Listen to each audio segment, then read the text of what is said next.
Assalamualaikum.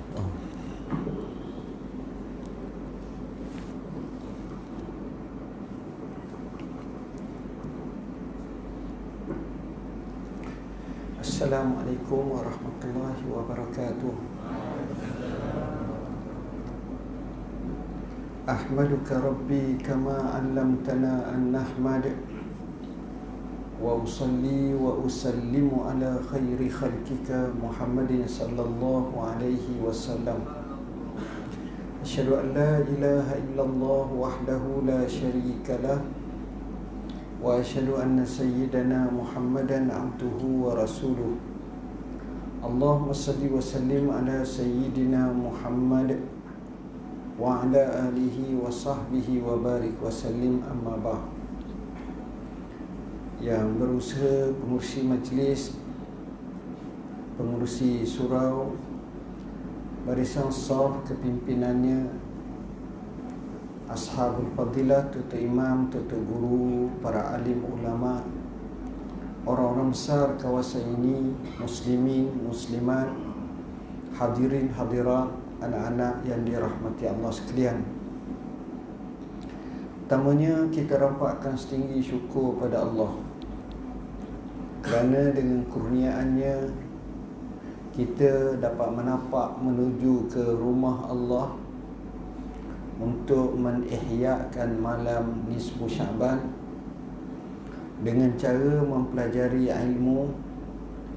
Dan mungkin selepas daripada ini kita baca sikit Quran, kita tahlil sikit, dan kita zikir dan kita doa. Mudah-mudahan gabungan semua sekali itu menatijahkan kebaikan pada diri kita. Sesungguhnya saya telah menjawab isu malam nisfu Syaban dengan dalil-dalil yang panjang, begitu juga dengan hujah-hujahnya, termasuk juga hadis-hadisnya. Begitu juga apa yang kita jawab berkenaan dengan amalan-amalan sunat, termasuklah puasa, dan termasuklah semuanya itu dalam Maktabah Al-Bakri. Tuan-tuan boleh Google dan tengok jawapan panjang isunya. Jadi kita tarjihkan satu persatu. Saya akan cuba mengambil sedikit iktibar daripada jawapan-jawapan tersebut, di samping menggambarkan kehendak yang paling besar bagi kita adalah kehendak selepas daripada Syaban ini, yang kita doa kepada Allah, wa ballighna Ramadan, ya Allah sampaikanlah kami kepada bulan Ramadan. Kerana itu yang disebut oleh para ulama sebagai mausimul khairat, musim kebajikan-kebajikan yang amat banyak. Jadinya izinkan saya juga akan melanjutkan perbincangan kepada Ramadan yang akan kita hadapi insya-Allah. Pertamanya, bila kita sebut malam nisfu Syaban, dia adalah malam separuh Syaban, di mana bagi kita malam separuh tu ialah malam yang ke-15. Jadi malam ni adalah malam ke-15, besok hari adalah hari yang ke-15 Syaban. Disebut dalam sebuah hadis, iza kanat lailatun nisfi min Syaban faqumu lailaha wa sumu naharaha. Bila mana menjelmanya malam nisfu Syaban, maka kamu qiyam pada malam tersebut dan kamu puasa pada hari tersebut. Hadis ini menggesa kepada kita dua perkara. Pertama, pada malam itu, yakni seperti malam ni lah, malam nisfu Syaban ini digunakan kalimah qiyam, qum, di mana qiyam ini juga kadang-kadang digunakan dalam hadis yang lain kepada Ramadan Al-Mubarak dan juga kepada malam Qadar. Antaranya sabda Rasulullah SAW menyatakan, man qama lailatal qadri imanan wa ihtisaban ghufira lahu ma taqaddama min zambi. Siapa yang mendirikan malam qadar dengan penuh keimanan dan penhisaban, muhasabah dan melaksanakan segala tuntutan yang wajib, apatah lagi apa begitu juga dengan yang sunnah, maka dia diampunkan dosanya.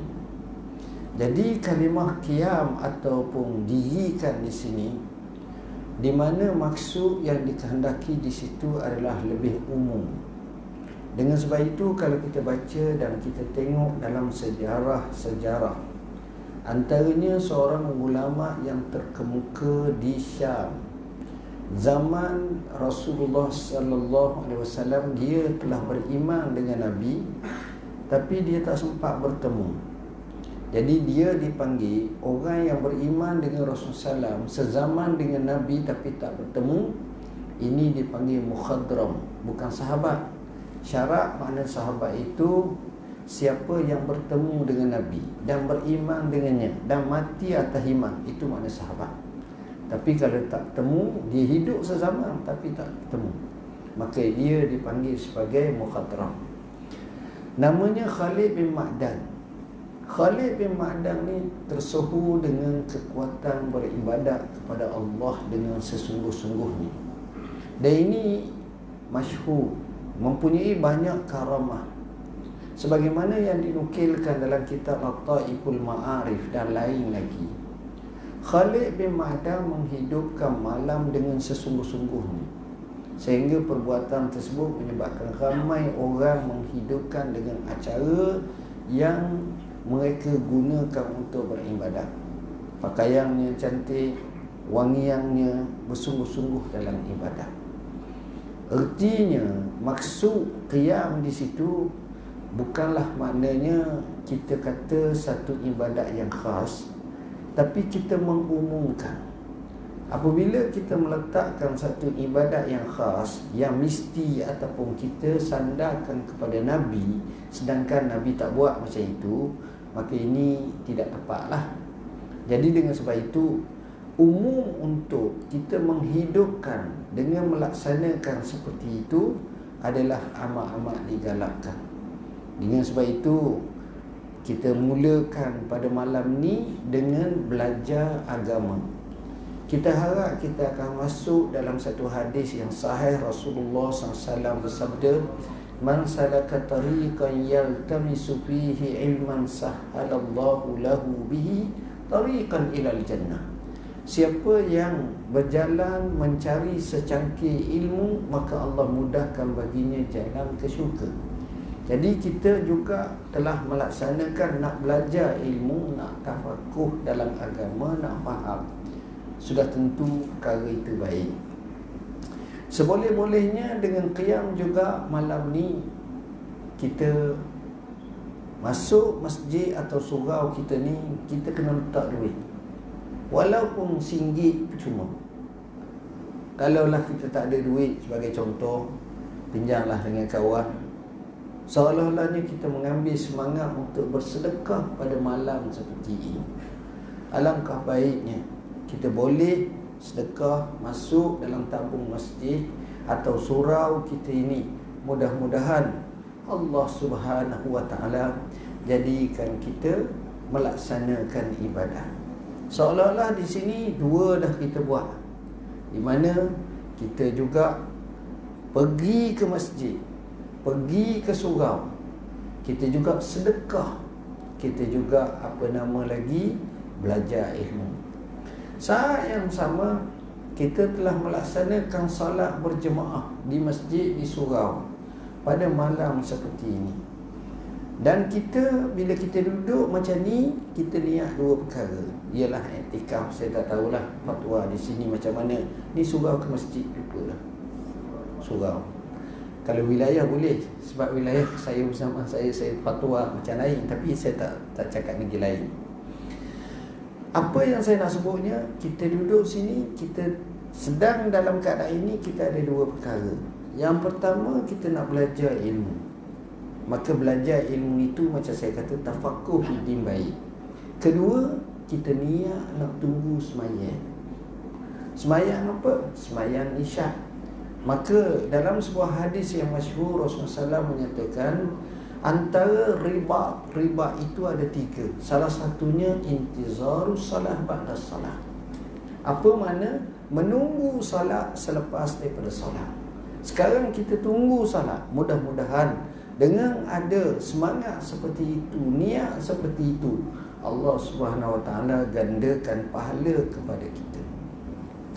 Seterusnya, insya-Allah, sebagaimana yang kita lihat dan kita lakukan, dan kita, bukan saya, kita buat. Selepas selesai daripada imam tadi sembahyang, imam juga berzikir, maka kita juga berzikir dengan nama Allah, dan juga membaca doa. Kita juga mengaminkan doa imam tadi. Tak cukup dengan itu, kita telah melakukan satu acara yang baik, namanya salat rawatib. Salat rawatib selepas isyak sebelah, selepas maghrib ini adalah satu salat rawatib juga yang baik. Ada menyatakan 2 rakaat, ada menyatakan 4 rakaat, ada juga yang buat sampai 6 rakaat. Jadi kita telah laksanakan, artinya kita telah buat perkara yang baik. Kemudian seterusnya, insya-Allah, mungkin saya akan ajak tuan-tuan untuk baca Yasin, untuk doa, untuk zikir ringkas sekejap nanti. Mudah-mudahan ini juga akan menambahkan lagi pahala kepada kita. Dan juga kita doa dan munajat, mudah-mudahan Allah beri harapan dan hajat kita. Allah sisihkan bala dan juga petaka fitnah yang mungkin terkena kepada kita dengan izin Allah. Maka di situ kita telah himpunkan banyak perkara seperti ini juga yang sepatutnya dilakukan pada malam. Kita tambah lagi sebagaimana kita langsungkan acara ibadat, semayang, ibadat qiyamul lail. Pada malam ni juga kita kena semayang. Kita bukan mengkhususkan malam ni, sebab semalam pun kita buat, malam belum, malam ni juga kita buat. Itulah dengan makna qiyam itu. Dan kelebihan malam beribadat pada malam seperti ini memang banyak. Sebagaimana dalam satu riwayat, satu surat yang dihantar oleh Umar ibn Abdul Aziz, seorang khalifah Islam. Umar bin Abdul Aziz lahir 60 Hijrah, mati 101 Hijrah. Umar 41 mati. Dan dia jadi khalifah, dia pernah jadi gubernur di Madinah. Kemudian dia dilantik menjadi khalifah pada tahun 99 Hijrah dan mati 101 Hijrah. 2 tahun dia jadi khalifah. Umar bin Abdul Aziz rahimahullahu ta'ala, dia hantar satu surat kepada sahabatnya, kepada gubernurnya, di mana dia menyatakan bahawa kamu juga kena gunakan malam-malam tertentu untuk ibadat kepada Allah bersungguh, salah satunya malam nisfu Sya'ban. Dalam nisbah kepada al-imam kita, Imam Syafi'i rahimahullah, Imam Syafi'i rahimahullah menyatakan ada 5 malam yang amat baik untuk kita ibadat kepada Allah Subhanahu wa taala. Malam pertama dipanggil sebagai malam Jumaat, kerana hari Jumaat dianggap sebagai sayyidul ayyam. Dari segi hari-hari dalam seminggu, hari Jumaat itu adalah penghulu hari. Malam yang kedua yang juga lebih afdal ialah malam awal Rejab. Ini juga disebut, tapi kita sudah melepas. Malam yang ketiga disebut malam hari raya Aidilfitri. Malam yang keempat disebut malam hari raya Aidil Adha.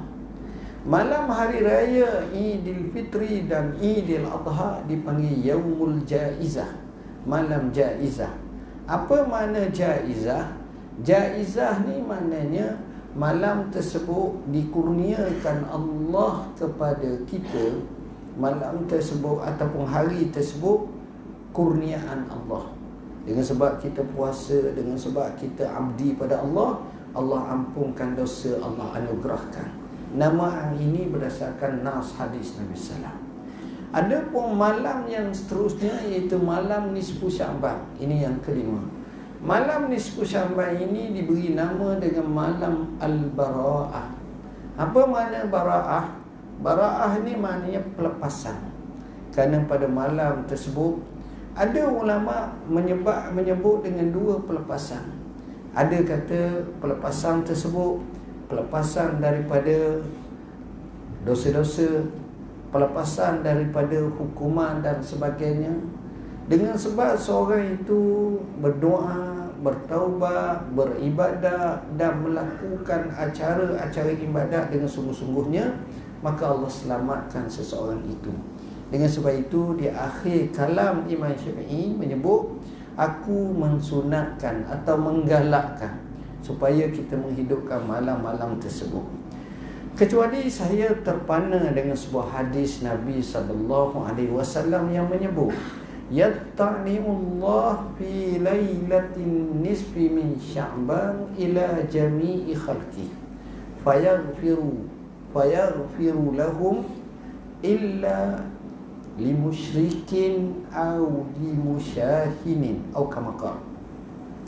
Pada malam nisfu Sya'ban, Allah melihat, menekuni kepada semua hamba-hambanya, makhluk-makhluknya. Maknanya orang beriman kita semua ni, Allah tengok, Allah lihat pada kita semua. Kemudian Allah mengampunkan dosa kita semua. Dek kerana kita ibadat kepada Allah, dek kerana kita munajat, minta ampun dan taubat kepada Allah, Allah ampun dosa. Tapi dalam keadaan macam itu, Allah mengecualikan dua golongan. Golongan yang pertama dipanggil sebagai illa limusyrikin, melainkan kerana dia syirik. Syirik ni dengan makna apabila kita menduakan Allah, apabila kita merasakan ada lagi kuasa yang lebih besar daripada Allah, atau yang ini karamah-karamah ini bahaya tempat ini, kalau kita pergi mungkin baru penyakit parah dan seumpamanya, dengan khurafat, dengan tahyul, kesialan, kemajalan dan seumpamanya, yang kita percaya akhirnya kita menafikan kekudratullah. Yang ini tak boleh. Ini pun termasuk dalam cabangan syirik kepada Allah Subhanahu Wa Taala. Jadi kita kena elakkan perkara tersebut dan banyakkan kita tahlil dengan kalimah la ilaha illallah, dengan syahadah asyhadu an la ilaha illallah wa asyhadu anna Muhammadar Rasulullah. Yang kedua, iaitu dengan sebab musyahin. Apa makna musyahin? Para ulama menyebut kalimah musyahin ini dengan makna seseorang itu rasa hasad dengki, rasa dendam kesumat kepada sesama Muslim, kepada orang kita. Tengok orang ni geram, hasad dengki, orang lebih ni tak boleh, orang ni tak boleh. Jadi penyakit ini menggerhanakan daripada mendapat keampunan Allah, daripada mendapat kelebihan daripada Allah Subhanahu Wa Taala. Yang ini kita kena elakkan dan kita kena jarakkan dalam kamus kehidupan kita. Tuan-tuan, masalah hasad dengki ni, minta maaf cakaplah, dia tak kenal orang, kata Al-Imam Syafi'i, kata Imam Al-Ghazali rahimahullah. Dia berlaku pada semua orang. Biasanya orang yang samaan, sama ada kerjanya, kedudukannya, pangkatnya, kelebihannya, yang itu akan berlaku hasad dengki. Orang kaya sama orang kaya, orang besar sama orang besar, orang cerdik sama orang cerdik, orang pandai sama orang pandai. Begitulah dia akan jadi buah-buah hasad dengki itu banyak. Yang ini Allah tak ampunkan dosa dia. Pernah satu ketika seorang ulama besar bernama Aun bin Abdullah, atau sebaliknya Abdullah bin Aun, nanti saya tashihkan. Dia dengar di Iraq, di satu kawasan namanya Wasit. Wasit ni satu negeri lah, satu tempat di Iraq namanya Wasit. Di Wasit ni ada seorang lelaki yang terkena kaki ibadah. Malamnya qiyam, siangnya siam. Malamnya bangun sembahyang, siang hari puasa. zikir, baca Quran Allah. Siapa basuh tu, kawasan tu, kalau sebut tu guru ni, orang ni dia tak ada yang lain ni, ahlullah lah kita kata. Jadi ulama besar ini bila sampai kat tu, dia pergi bertemu orang ni. Sampai tu dia pun beri nasihat kepada orang ni. Dia kata, jaga kamu daripada 3 perkara ini, 3 perangai ni, 3 sifat ni. Mu kena jaga betul-betul. Jangan buat lebih kurang, dan jangan endah tak endah. 3 perkara ni. Pertama, iyyaka wal kibra.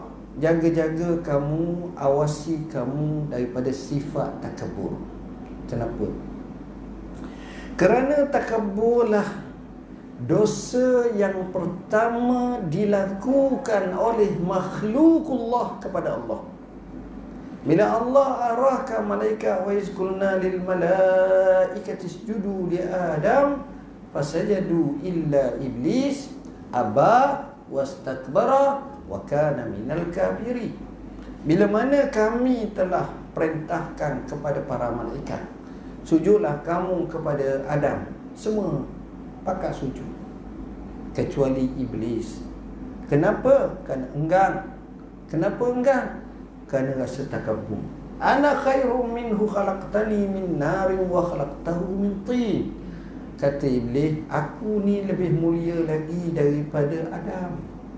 Aku kamu ciptakan daripada api, Adam diciptakan daripada tanah. Api lebih mulia daripada tanah. Kita tak perlu berlawan dengan sebab unsur kejadian. Kelebihannya sebagaimana Allah bagi tahu, bukan isu kejadian, tapi isu ketakwaan. Inna akramakum indallahi atqakum. Orang paling mulia di kalangan kamu di sisi Allah paling bertakwa. Baik. Jadi ini dosa pertama. Dosa pertama adalah takabur. Kemudian kata ulama ni lagi nasihat kepada orang yang kuat ibadat di wasit ini, jaga-jaga kamu daripada sifat tamak. Kerana tamaklah yang menyebabkan keluarnya bapa kamu Adam AS daripada syurga. Kerana meyakini bahawa dengan makan buah yang dilarang oleh Allah, wala taqraba hadhihi syajarah, tapi telah dimanipulasi dan diwaswaskan oleh iblis. Akhirnya dia terjebak, dia makan, fabadat lahuma sawatuhuma, sehingga jatuh gugur pakaian kebesaran syurga itu, nampak aurat, sehingga terpaksa cari fatafiqa min warakil jannah, tu ambil daripada daun-daun syurga untuk pokok-pokok untuk tutup kemaluan masing-masing. Kerana tamak menyangkakan kekal dalam syurga, tapi akhirnya diturunkan, tapi penuh dengan hikmah. Adalah asbab dia. Ketiga, jaga-jaga kamu daripada hasad. Yang ini kita nak bicara. Nombor 3. Kerana hasad ini adalah dosa yang pertama yang dilakukan oleh anak Adam kepada Allah di muka bumi ini. Apabila berlaku pertelengkahan antara Habil dan Qabil, kedua-duanya anak Adam, yang Allah ceritakan, watlu alaihim naba abnai adam bil haqqi iz qarraba qurbanan fatuqbila min ahadihima wa lam yutaqabbal min al akhar. Sampai nak bunuh, sampai akhirnya bunuh. Kemudian orang yang nak kena bunuh ini, Habil, tetap tak lawan dan menyatakan innama yataqabbalullahu minal muttaqin. Allah terima amalan orang-orang yang bertakwa. Kenapa? Kerana hasad. Kenapa korban Habil diterima? Kenapa korban saya tak diterima oleh Allah? Sebab Habil dia penternak, dia cari kambing ataupun kibas yang paling besar untuk diserahkan kepada Allah, yang Allah sebut dalam ayat yang saya bacakan tadi. Tapi bila Habil yang Qabil yang jadi petani ni, dia cari hak jenis buruk-buruk makanan, hak apa tanaman dia serah. Jadi Allah sendiri nak, kalau boleh, bila kita korban, bila kita buat kerana Allah, biarlah barangan itu antara yang terbaik. Wa man yu'azzim sya'airallah fa innaha min taqwal qulub. Barang siapa yang membesarkan dan mentakzimkan syiar Allah, maka dia termasuk mempunyai hati-hati yang bertakwa. Tuan-tuan dan puan-puan yang dirahmati Allah. Jadi malam ni kita kena ada satu sifat namanya salamatus sudur. Selamat hati kita daripada riak, daripada takabur, daripada tamak, dan daripada apa yang kita kata tadi, hasad, kerana kita nak menjunjung sabdaan Nabi SAW supaya kita tak ada, kita nyahkan. Illa li musyrikin aw li musyahinin, ataupun kecuali kepada orang yang musyrik yang kita bincang tadi, dan kepada orang yang musyahin, yakni orang yang ada hasad dengki. Tak guna tuan-tuan, rugi kalau kita masih lagi berlegar dengan kehasadan, dengan dengki. Kerana sifat syurga Allah, syurga ni bila kita boleh masuk, dan kita doakan biar kita semua ahli syurga. Syurga ni Allah sebut apa? Wa naza'na ma fi sudurihim min ghillin. Kami cabut daripada hati-hati mereka daripada rasaan hasad, dengki, cemburu tak baik. Orang dalam syurga tak ada sifat-sifat macam ni. Jadi kalau boleh kita buang. Sebab ini menjadi racun yang parah dalam kehidupan kita. Bahkan apa yang kita buat baik dengan hasad ini, dia memamah macam api memamah kayu api. Al-hasadu ya'kulul hasanat kama ta'kulun narul hatabah. Hasad itu memamah kebajikan sebagaimana api memamah kayu-kayu api. Bahkan al-hasudu la yasud, orang yang berhasad tak layak untuk diketuakan, untuk jadi ketua. Susah, banyak keadaan. Yang ini kena buang. Mengambil semangat itu pada malam ni kena buang. Hasad ni kita kena berlindung dengan Allah dua kali. Pertama, kita kena berlindung dengan Allah daripada sifat hasad yang ada jelmaan kepada kita ni, wal-iyazubillah. Kedua, kita juga minta berlindung dengan Allah daripada orang berhasad dengan kita. Sebab itu dalam surah Al-Falaq disebut terakhirnya, wa min syarri hasidin iza hasad.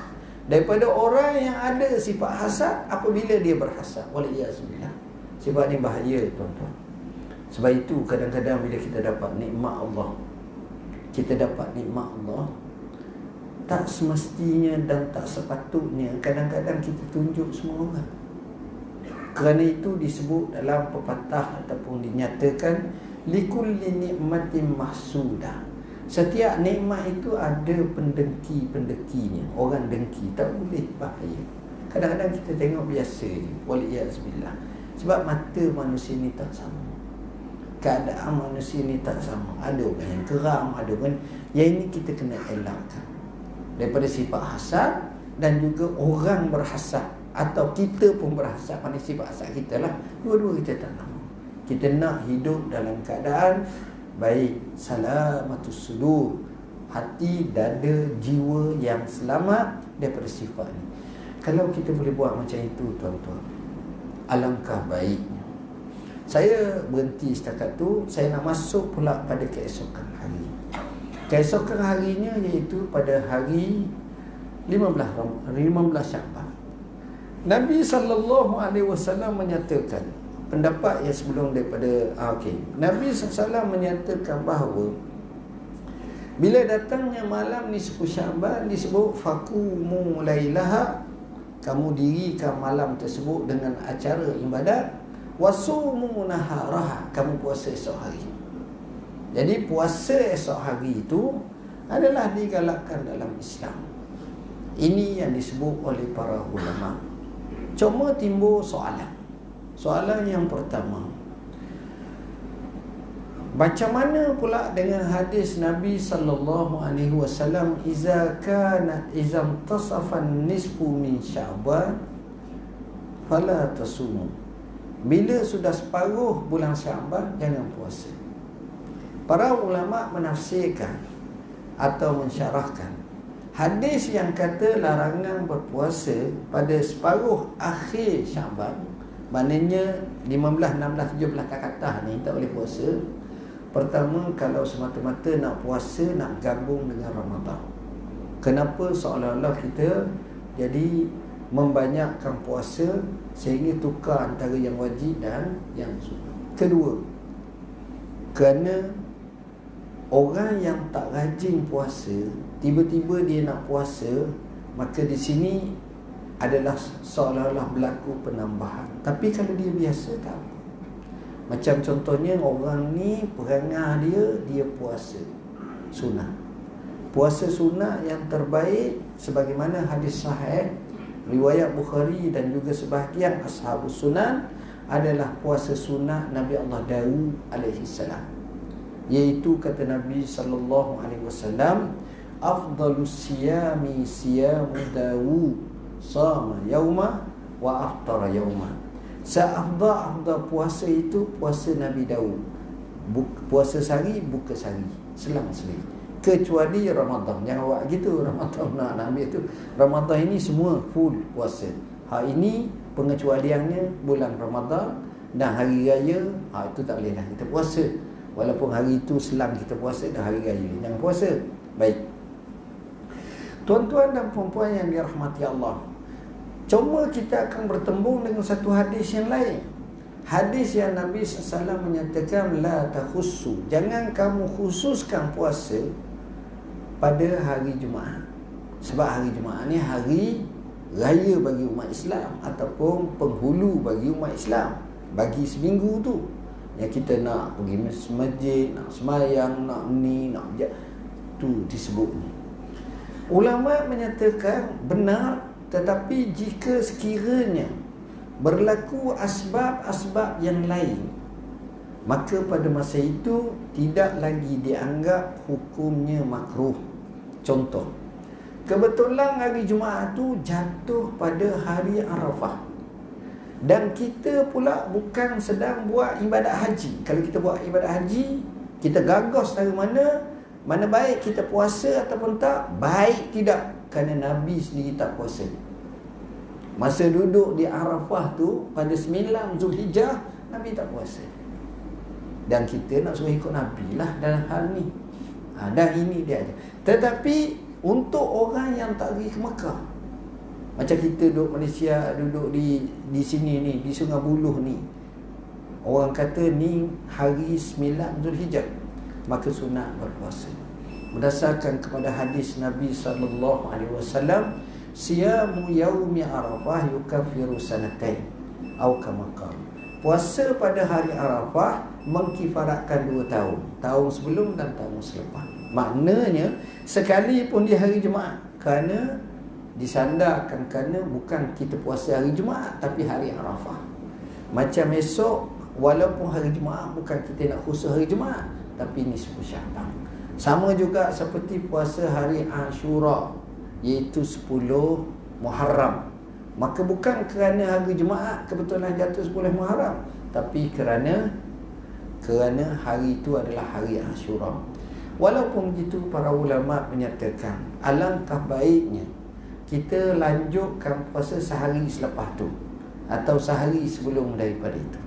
Maka itu pun dibolehkan. Sementara lagi dalam riwayat yang lain, Rasulullah sallallahu alaihi wasallam menyebut digalakkan kita berpuasa pada ayyamul bid, hari-hari putih. Hari-hari putih dalam Islam ni ada 2 tafsiran oleh para ulama. Pertama iaitu mengikut takwim atau kalender Islam, yakni bulan Islam Qamariyah, iaitu pada 13, 14, 15 setiap bulan, atau 14, 15, 16. Ini berdasarkan bulan mengambar. Orang panggil bulan mengambar, bulan penuh, iaitu disunatkan kita puasa, maka tak jadi masalah. Oleh kerana itu, ini juga baik kita lakukan. InsyaAllah saya anjurkan kepada diri saya, walaupun kadang-kadang ni saya ni memang lemah kalau puasa sunat ni, tak agak boleh lah. Jadi siapa yang ni bagus kalau dia puasa malam ni dia niat, insya-Allah malam ni pula dia qiyam di rumah, ajak anak bini sembahyang, masing-masing sembahyang sendirilah, doa munajat pada Tuhan. Mudah-mudahan malam seperti ini memberi banyak kebaikan pada kita. Dan hal dikatakan pandangan daripada mazhab Hanafi, bahkan Maliki, bahkan dikatakan Imam Syafi'i juga menggalakkan untuk kita berpuasa pada hari nisfu Syaban ini. Boleh puasa. Cuma kalau orang tak nak puasa, janganlah marah kat dia, jangan rasa dia kurang. Tidak ada masalah apa-apa. Masing-masing tahu keadaan masing-masing. Cuma ibadatlah cara mereka pula. Mungkin dia kerja berat, mungkin dia banyak tugasan-tugasan, tapi dia buat betul-betul. Dia sembahyang, dia ibadat, dia duha, dia macam-macam dia boleh buat. Ini pun sepatutnya kita lakukan. Poin yang terakhirlah tuan-tuan, sebab saya ni walaupun pengusi suruh ceramah panjang, tapi oleh kerana zaman pandemik dengan endemik ni, kita fahamlah. Ingat nak ceramah dalam 3 jam kalau boleh tu. Jadi kita molek qiyamul lail selalu ke apa ke semua sekali. Campur pula makan ada tak mana ni? Kalau ada makan kena berhenti cepat. Jadi kaedah dia kata jangan panjang-panjang ceramah, tak boleh lama-lama. Jadi kita tak akan nak ceramah panjang. Poin yang terakhir saya nak ajak tuan-tuan sekalian untuk kita buat persediaan untuk Ramadan. Ramadan tak lama dah. Bermakna 14 atau 15 hari saja kita sampai Ramadan. Yang ini musim kebajikan yang banyak. Apa yang kita lakukan pada bulan Ramadan? Nombor satu ni bagi saya, kadang-kadang kita lepas pandang. Kita kena belajar fikih Ramadan, fiqh Ramadan, fiqh siang puasa, fiqh qiyam malam Ramadan, tarawih ataupun semayang tahajud, semayang duha, semayang apa, rawatib, itu kita tengok. Puasa pula kita tahu. Kita tengok bukan kita nak puasa saja, tapi kita nak pahala puasa.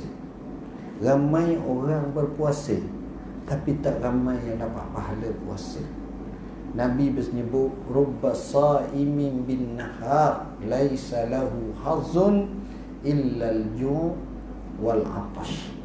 Boleh jadi orang tu dia puasa siang hari, dia tidak dapat apa-apa kecuali lapar dan dahaga.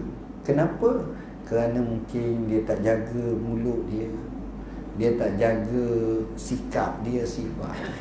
Dalam hadis yang lain Rasulullah SAW bersabda yang masyhur, Nabi menyatakan, man lam yada' qaula zur wal amal bihi falaysa lillahi hajah an yada'a ta'amahu wa syarabahu wa syahwatahu atau kama qala. Siapa yang tak tinggal ucapan ataupun kenyataan yang palsu, yang dusta, yang tak baik, bahkan dia beramal dengannya, maka Allah tak kisah sama ada dia tinggal makan, dia tinggal minum, dia tinggal syahwat dia. Sebab dia hanya puasa badan, puasa mulut sahaja, puasa perut, tapi yang lain dia tak jaga. Kita nak biar puasa kita betul-betul hati. Kita nak bulan Ramadan ni, tahun ni kita tekadkan kita nak khatam Al-Quran.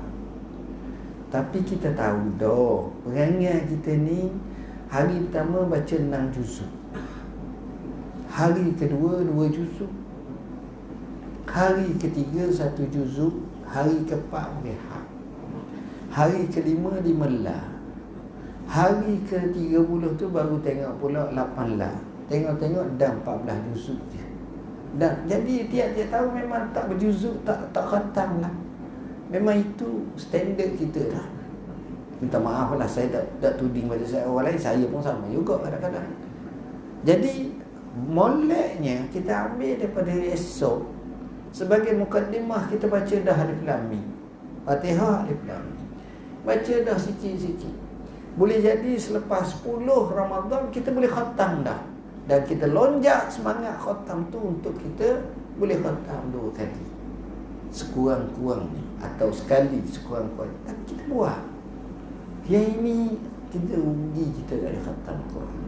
Imam Malik rahimahullahu ta'ala bila datangnya Ramadan, dia akan pegang Quran mushaf dan dia berkata, haza syahru kitabi rabbi, ini adalah bulan kitab Tuhanku.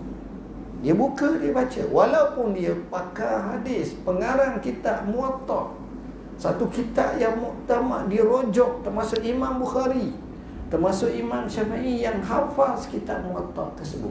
Tapi bila datang Ramadan, Imam Malik buka mushaf dan baca mushaf dengan menyatakan, haza syahru kitabi rabbi, ini adalah bulan kitab Tuhanku. Sama seperti mana Allah sebut, syahrul Ramadan allazi unzila fihi al-Quran hudan linnasi wa bayyinatin minal huda wal furqan. Bulan Ramadan diturunkan padanya Quran, menjadi petunjuk kepada manusia dan keterangan-keterangan daripada petunjuk. Jadi kita ambillah peluang pada bulan Ramadan ini. Saya rasa sekarang itulah yang dapat saya sampaikan. Saya nak minta tuan-tuan sekalian ikut saya lah baca Quran ni ramai-ramai, tapi saya baca laju pun tuan-tuan boleh ingatlah semua. Tambah-tambah tu bukan maknanya tak betul, mengikut hak cara betul lah. Kita nak baca surah Yasin sekali je, bukan 3 kali. Al-Fatihah. A'udzubillahi minasyaitonirrajim. Bismillahirrahmanirrahim. Alhamdulillahi rabbil alamin. Ar-Rahmanirrahim. Maliki yaumiddin. Iyyaka na'budu wa iyyaka nasta'in. Ihdinas siratal mustaqim. صراط الذين أنعمت عليهم غير المغضوب عليهم ولا الضالين آمين. بسم الله الرحمن الرحيم. ياسين والقرآن الحكيم إنك لمن المرسلين على صراط مستقيم. تنزيل العزيز الرحيم. لتنذر قوما ما أنذر آباؤهم فهم غافلون. لقد حق القول على أكثرهم فهم لا يؤمنون. إنا جعلنا في أعناقهم أغلالا فهي إلى الأذقان فهم مقمحون.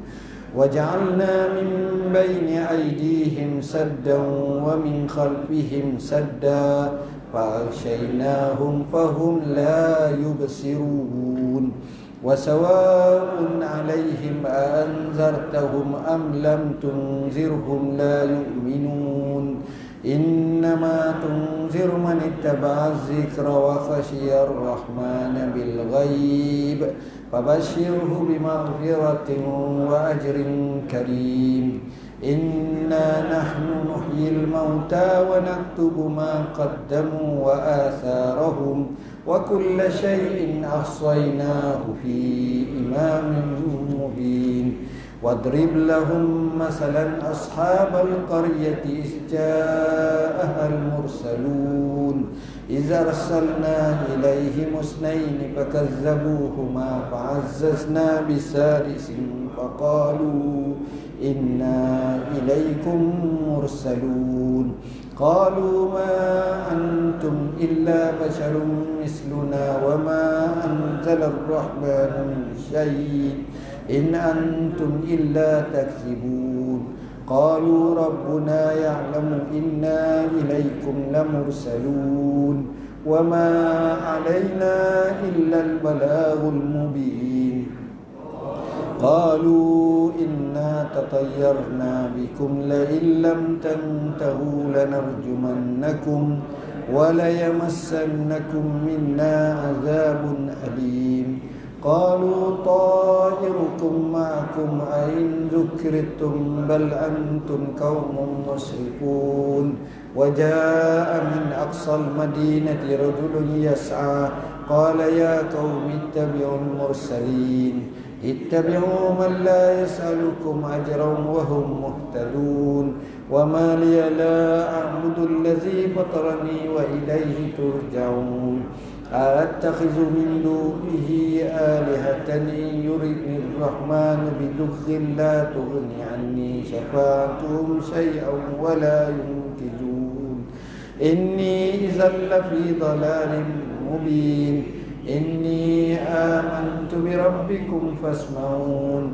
قيل ادخل الجنة قال يا ليت قومي يعلمون بما غفر لي ربي وجعلني من المكرمين وما أنزلنا على قومه من بعده من جند من السماء وما كنا منزلين إن كانت إلا صيحة واحدة فإذا هم خامدون يا حسرة على العباد ما يأتيهم من رسول إلا كانوا به يستهزئون ألم يروا كم أهلكنا قبلهم من القرون أنهم إليهم لا يرجعون وإن كل لما جميع لدينا محضرون وآية لهم الأرض الميتة أحييناها وأخرجنا منها حبا فمنه يأكلون وجعلنا فيها جنات من نخيل وأعناب وفجرنا فيها من العيون ليأكلوا من ثمره وما عملته أيديهم أفلا يشكرون سبحان الذي خلق الأزواج كلها مما تنبت الأرض ومن أنفسهم ومما لا يعلمون وآية لهم الليل نسلك منه النهار فإذا هم مسلمون والشمس تجري لمستقر لها ذلك تقدير العزيز العليم والقمر قدرناه منازل حتى عاد كالعرجون القديم لا الشمس ينبغي لها أن تدرك القمر ولا الليل سابق النهار وكل في فلك يسبحون وآية لهم أنا حملنا ذريتهم في الفلك المشحون وخلقنا لهم من مثله ما يركبون وإن نشاء نغرقهم فلا صريخ لهم ولا هم ينقذون إلا رحمة منا ومتاعا إلى حين وإذا قيل لهم اتقوا ما بين أيديكم وما خلفكم لعلكم ترحمون وما تأتيهم من آية من آيات ربهم إلا كانوا عنها معرضين وإذا قيل لهم أنفقوا مما رزقكم الله قال الذين كفروا للذين آمنوا أنطعم لو يشاء الله أطعمه إن أنتم إلا في ضلال مبين ويقولون متى هذا الوعد إن كنتم صادقين ما ينظرون إلا صيحة واحدة تأخذهم وهم يخصمون فلا يستطيعون توصية ولا إلى أهلهم يرجعون ونفخ في السور فإذا هم من الأجداث إلى ربهم ينسلون قالوا يا ويلنا من بعثنا من مرقدنا هذا ما وعد الرحمن وصدق المرسلون إن كانت إلا صيحة واحدة فإذا هم جميع لدينا محضرون فاليوم لا تظلم نفس شيئا ولا تجزون إلا ما كنتم تعملون إن أصحاب الجنة اليوم في شغل فاكهون هم وأزواجهم في ظلال على الأرائك متكئون لهم فيها فاكهة ولهم ما يدعون سلام قولا من رب رحيم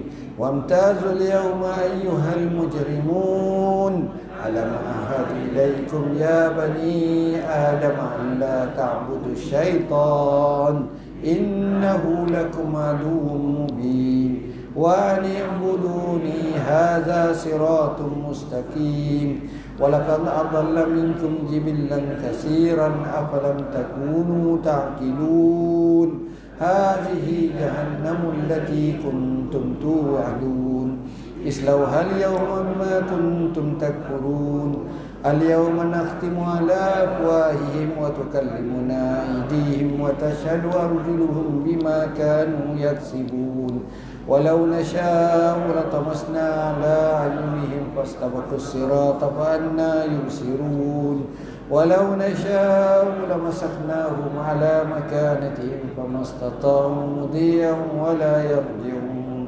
ومن نعمرهم نكسه في الخلق أفلا يعقلون وما علمناه الشعر وما ينبغي له إن هو إلا ذكر وقرآن مبين لينذر من كان حيا ويحق القول على الكافرين أولم يروا أنا خلقنا لهم مما عملت أيدينا أنعاما فهم لها مالكون وذللناها لهم فمنها ركوبهم ومنها يأكلون ولهم فيها منافع ومشارب أفلا يشكرون واتخذوا من دون الله آلهة لعلهم ينصرون لا يستطيعون نصرهم وهم لهم جند مهضرون ولا يحزنك قولهم إنا نعلم ما يسرون وما يعلنون أولم يرى الإنسان أنا خلقناه من نطفة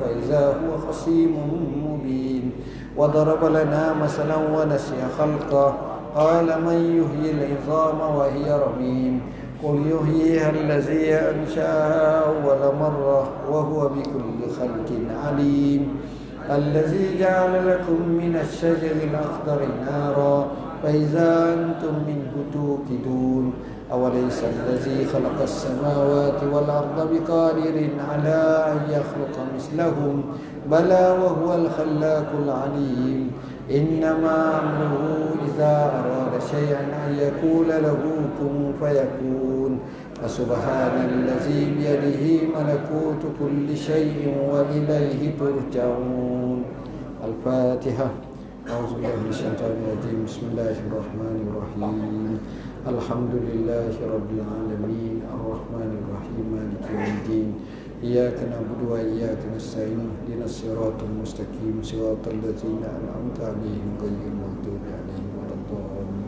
آمين آمين يا الله آمين يا رحمن آمين يا رحيم آمين يا ذي الجلال والإكرام يا الله يا الله يا الله نسألك بأسمائك الحسنى وصفاتك الأولى أن تقضي حاجتنا يا الله اللهم إنا نسألك بما شهدنا أنك أنت الله أنت الواحد الأحد الفرد الصمد الذي لم يلد ولم يولد ولم يكن له كفوا أحد أن تقضي حاجتنا يا الله يا الله يا الله يا الله اللهم لا تدع لنا في مقامنا هذا وفي ليلتنا هذه وفي ساعتنا هذه وفي مكاننا هذا ذنبا إلا غفرته ولا هما إلا فرجته ولا دينا إلا قضيته ولا مظلوما إلا نصرته ولا مريضا إلا شفيته ولا ميتا إلا رحمته ولا عسيرا إلا يسرته ولا ضالا إلا هديته ولا ضالا إلا رددته ولا حاجة من حوائج الدنيا هي لك رضا ولنا فيها صلاح إلا قضيتها وعنتها ويسرتها يا أكرم الأكرمين أكرمنا ولا تهنا وأعطنا ولا تحرمنا وآثرنا ولا تؤثر علينا وأرضنا وارض عنا يا حي يا قيوم برحمتك نستغيث ومن عذابك نستجير أصلح لنا شأننا كله ولا تكلنا إلى أنفسنا طرفة عين ولا أقل من ذلك اللهم آتي نفوسنا تقواها وزكها أنت خير من زكاها أنت وليها ومولاها اللهم اغفر لنا ولآبائنا ولأمهاتنا ولأجدادنا ولجداتنا ولمشايخنا ولأساتذتنا ولأصحاب الحقوق علينا ولجميع المسلمين والمسلمات والمؤمنين والمؤمنات الأحياء منهم والأموات. ربنا اغفر لنا ولإخواننا الذين سبقونا بالإيمان ولا تجعل في قلوبنا غلا للذين آمنوا ربنا إنك رؤوف رحيم. اللهم إنا نسألك رضاك والجنة ونعوذ بك من سخطك والنار. اللهم إنك عفو كريم تحب العفو فاعف عنا. اللهم إنا نسألك علما نافعا ورزقا طيبا وعملا متقبلا. اللهم إنا نسألك يا الله يا رحمن أن تيسر أمورنا وأن تحقق رجاءنا. اللهم لا سهل إلا ما جعلته سهلا وأنت تجعل الحزن إذا شئت سهلا يا الله. اللهم يا الله ربنا آتنا من لدنك رحمة وهيئ لنا من أمرنا رشدا. ربنا لا تزغ قلوبنا بعد إذ هديتنا وهب لنا من لدنك رحمة إنك أنت الوهاب. رب اشفنا من كل داء وعافنا من البلاء. ربنا عليك توكلنا وإليك أنبنا وإليك المصير. اللهم استر عيوبنا واستر عوراتنا وآمن روعاتنا. اللهم إنا نعوذ بك من جهد البلاء ودرك الشقاء وسوء القضاء وشماتة الأعداء. اللهم إنا نعوذ بك من زوال نعمتك وتهول عافيتك وفجاءة نقمتك وجميع سخطك. اللهم إنا نعوذ بك من البرص والجنون والجذام ومن سيء الأسقام. نعوذ بك من كلمات الله التامات من شر ما خلق. اللهم إنا نعوذ بك من منكرات الأخلاق والأسواء والأدواء. اللهم يا الله يا الله يا الله يا رحمن يا رحيم نسألك من الخير كله عاجله وآجله ما علمنا منه وما لم نعلم ونعوذ بك من الشر كله عاجله وآجله ما علمنا منه وما لم نعلم. اللهم اجعل القرآن ربيع قلوبنا وذهاب همومنا وغمومنا وجلاء أحزاننا يا الله يا الله. اللهم ارحمنا بالقرآن واجعله لنا إماما وهدى ورحمة. اللهم ذكرنا منه ما نسينا وعلمنا منه ما جهلنا وارزقنا تلاوته آناء الليل وأطراف النهار. اللهم بارك لنا في شعبان وبلغنا رمضان وبلغنا رمضان وبلغنا رمضان. اللهم يا الله يا رحمن يا رحيم اغفر لنا ذنوبنا وكفر عنا سيئاتنا وتوفنا مع الأبرار.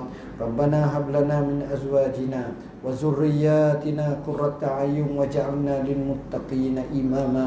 ربنا آتنا في الدنيا حسنة وفي الآخرة حسنة وقنا عذاب النار وأدخلنا الجنة مع الأبرار يا عزيز يا غفار يا رب العالمين. سبحان ربك رب العزة عما يصفون وسلام على المرسلين والحمد لله رب العالمين. Tuan-tuan dan puan-puan yang dirahmati Allah, sebelum saya akhiri, buku yang saya sebut ada dua di belakang lah. Buku Ensiklopedia Ramadan, cukup baik tentang Ramadan semua sekali.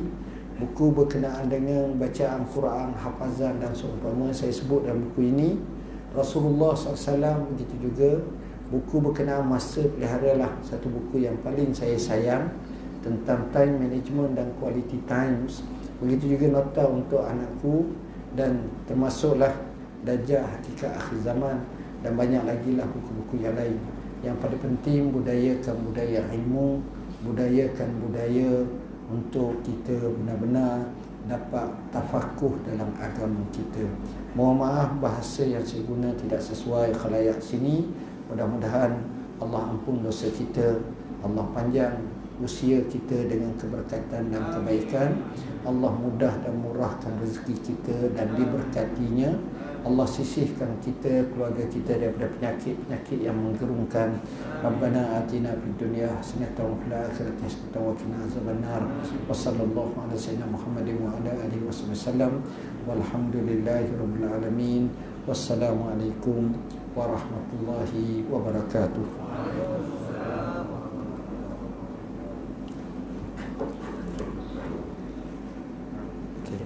Ada permintaan untuk jadi imam boleh tak? Boleh. Lepas tu permintaan telefon nak sembahyang hajat boleh? Boleh. InsyaAllah saya umumkan lah. Terima kasih. Ada orang nak tahnik anak entah pada Boleh. InsyaAllah.